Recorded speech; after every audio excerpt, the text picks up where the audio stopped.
All right, students, so today we're actually going to be looking at different types of chemical reactions. You will use those periodic patterns and trends that we've been talking about to identify these reactions, and after we're able to identify the types of reactions, we will actually be able to do something really cool. We'll be able to predict products. So let's take a look back at our previous lessons where we were able to find where the metals and nonmetals were on the periodic table, and we color-coded those.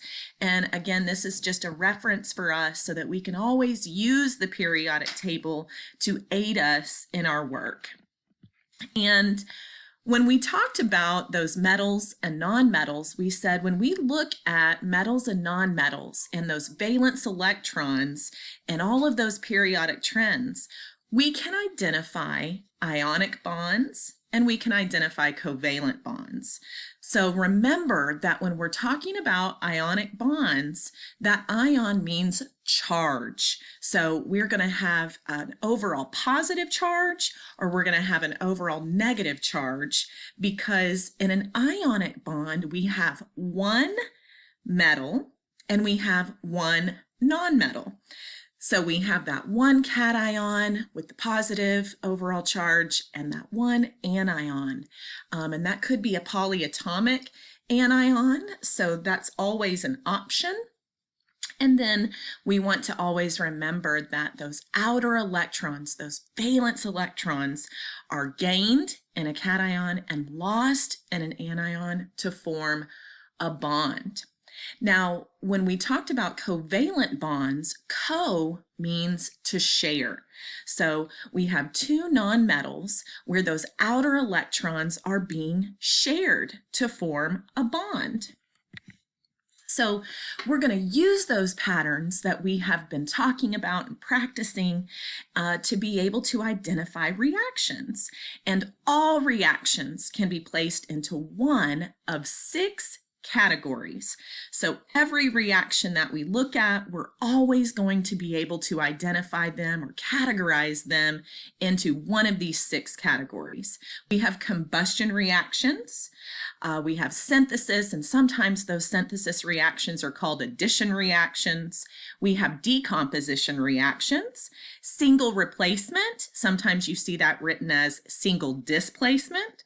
We have double displacement, and sometimes written or seen as double displacement.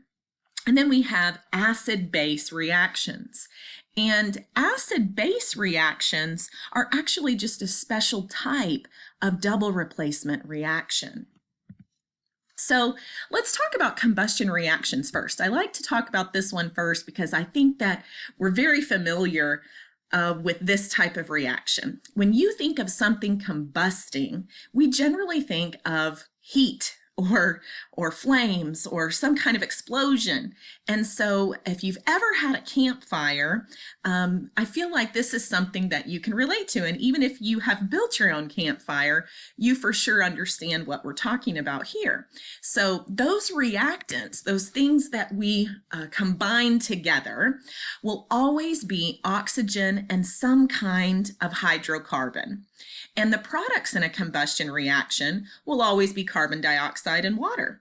So oxygen and this hydrocarbon combine to form carbon dioxide and water every single time.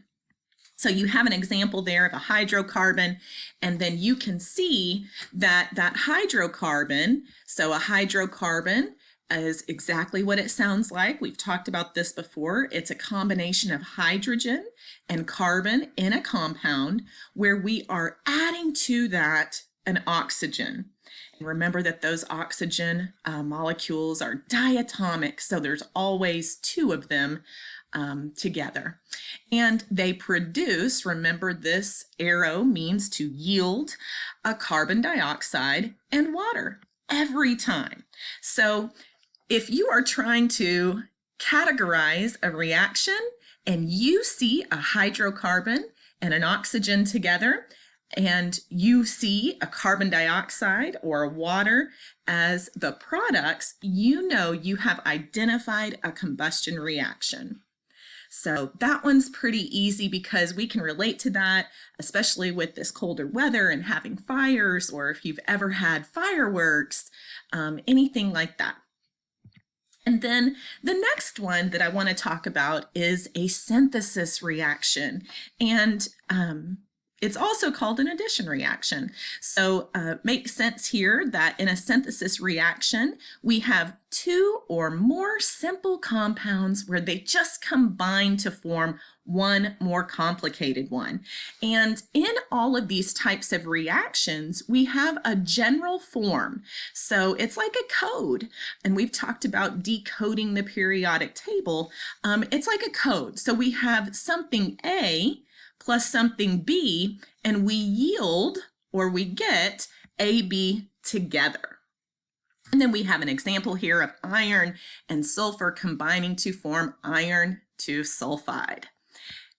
Next, let's look at just the opposite of a synthesis or addition reaction. So the opposite of addition would be subtraction. Or in this case, we can use that analogy to say that we're going to actually, instead of combining something, we're going to be breaking it down. And that would be decomposition, where it's just the opposite of a synthesis reaction. A complex molecule breaks down to make simpler ones. And you see that general form is now reversed from the synthesis reaction. Now we start with something that's complex and we break it down. Just like if you, this is a good example, roadkill, something that breaks down over time. In the woods, you have trees and leaves and all of these things that are going to, this organic matter, and it's breaking down. So here's an example of water being broken down into its parts, hydrogen and oxygen. Again, two diatomic molecules. Next, let's look at single displacement. Single displacement is exactly what it sounds like. It is where a reaction occurs that one element trades places with another element in a compound. So you see here in the general form, A plus BC yields AC plus B, where we have one element trading places with another. And in this example, we see magnesium with water, where that hydrogen is actually being broken down and replaced. So we have magnesium and water yielding magnesium, hydroxide, and hydrogen. Next, we have double displacement. And double displacement is exactly what it sounds like. So now, instead of having one element that is replacing another like element, anion for anion, cation for cation, now we have a reaction that occurs when the anions and cations of two different molecules just switch places. So we have AB plus CD yields AD plus CB, where cation switches with the cation and the anion switches with the anion.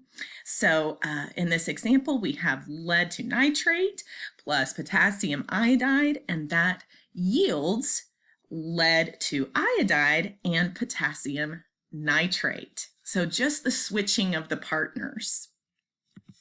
And lastly, let's look at acid-base reactions. Acid-base reactions are just a special type of double displacement reaction, where instead of just having two different compounds where the cations and anions are replaced, what we do is we actually have an acid and a base that react with each other, and they always form water and an ionic salt, remembering that an ionic bond, and in this case an ionic salt, is going to have a metal and a nonmetal. That makes it ionic.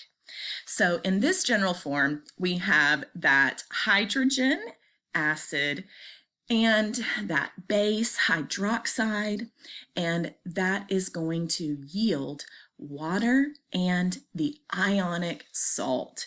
So the example here is hydrogen bromide plus sodium hydroxide, and we're going to yield sodium bromide, that ionic salt, and water. Next, we're just going to use those notes and that short discussion to be able to have some guided practice. So here are some examples of different types of reactions, and all we're going to do is we're going to use those notes, those general forms and what we know to help us identify reactions, to be able to classify them and categorize them. So in number 1, you see that you have sodium hydroxide and potassium nitrate. And one of the things that I always tell students is when you have 2 compounds to start with, I automatically start thinking about double displacement. And is that double displacement going to be just a plain double displacement, or is it going to be like number 5, where we have a hydroxide and a hydrogen, so like an acid base? So please take some time to work through those using those notes, and in the following slide we can check our work. And something else that we're going to do to just kind of extend our learning is use this grasping a concept analogy, and the instructions are there, and with an analogy, we're comparing things in a particular way. And this is actually pretty great because it works out for our 6 different types of reactions to use our hand, and we can know that we could trace our non-writing hand, and in the palm area we're going to write the concept. In this case, our concept is types of reactions, and on each digit we're going to list those specific types of reactions. Please don't hesitate to reach out, and I can answer any questions for you.